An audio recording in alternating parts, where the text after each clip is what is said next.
let me go on with another document. This document is of course one that you know, and I can be brief on it.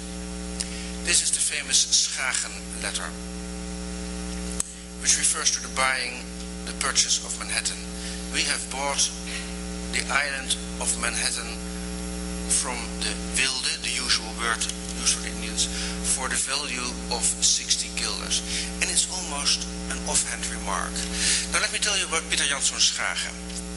Schagen was a magistrate of Alkmaar who was a delegate to the States of Holland and was sent by the States of Holland to the States General.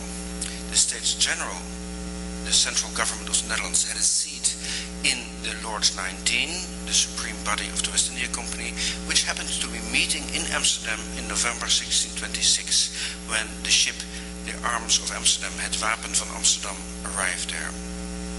The usual procedure would be that the letters from the colony would be sent to the meeting and would be read aloud there by the secretary. What Schagen did was, in the evening, after the meeting, he probably made some notes. He quickly penned a letter to his colleagues in The Hague. If you've heard a story that he was a minor bureaucrat or official who was waiting on the quay when the ship arrived, I'm afraid that is not in accordance with the usual practice of the time. And offhand, Schagen mentions, oh yes, we bought Manhattan. And it's very clearly that any importance that we attach to this document is not because Manhattan was important at the time. It's only because there happen to be skyscrapers here now that we think that this document is important. It's projection from our part. How unimportant Manhattan was is shown by the 60 guilders. Much more important to Schagen is this, the cargo list of the ship. 7,046 beaver skins, almost 1,000 otter skins, some mink skins, cat skins, rat skins, probably raccoon or something like that. And this document doesn't mention it, but the total value of this cargo, we know from another source, was 45,000 guilders. So that puts it into perspective. From Albany. First of all, and this document is in the exhibition as well, an ordinance relating to the paying of Indians whenever they did work. This document is interesting not just because it refers to it being just to pay people to do work, when they've done work for you, and it would be against all natural right not to pay them. It also makes clear that if the Indians aren't paid, they might just pay themselves, which is the fear factor creeping in here. Interestingly, in this document, which dates from the 28th of September 1648, in New Amsterdam, as you can see here, is that 3 different words are used to indicate the Indians.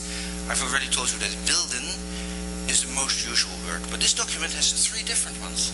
Indianen and Naturellen, Aborigines, as well as wilden, which is a couple of lines down, and that's Indianen again, spelled slightly different.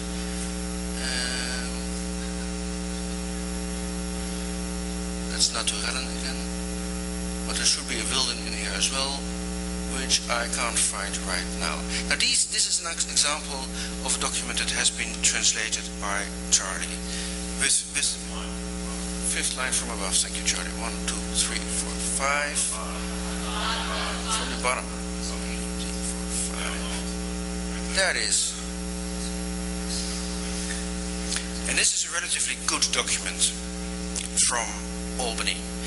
You will probably have heard a story about how the 1911 Capitol fire damaged the Dutch documents. They weren't damaged as badly as the English documents. These Dutch documents, well, few people can read them anyway, so they were storing them on the bottom shelves.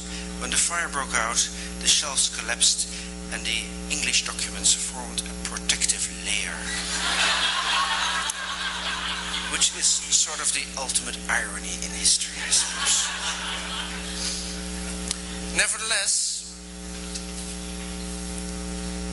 Nevertheless, many documents were damaged.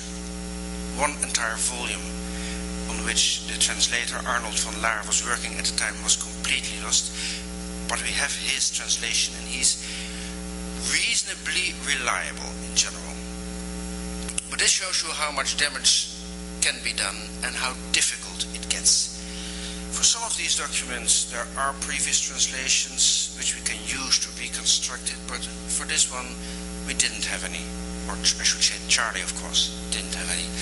And not just is the handwriting awkward, we have a hole here, a smudge there, and the entire side is charred, including the ends of almost every line.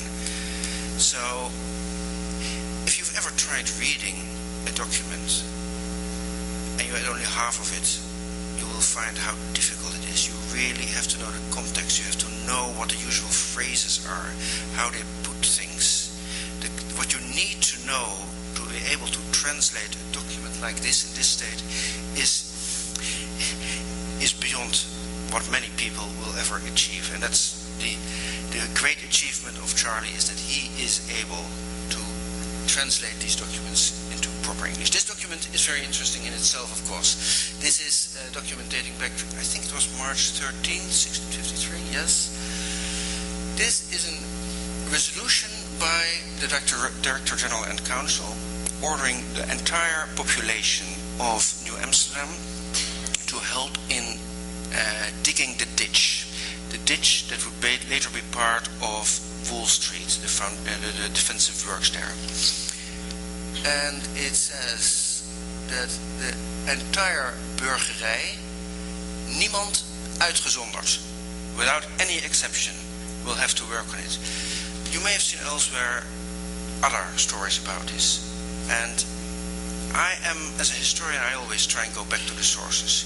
People often misread documents. They misinterpret it because they don't know the context. They use faulty translations.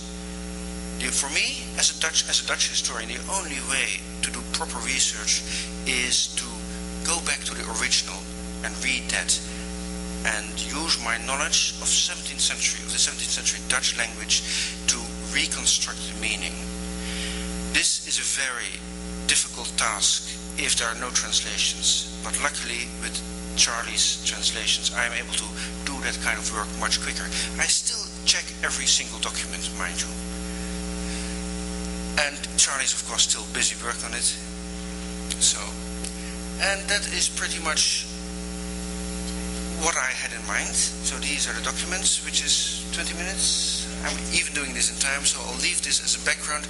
Bird's view of New York, 1730s, where you can still see the Dutch gables. Thank you.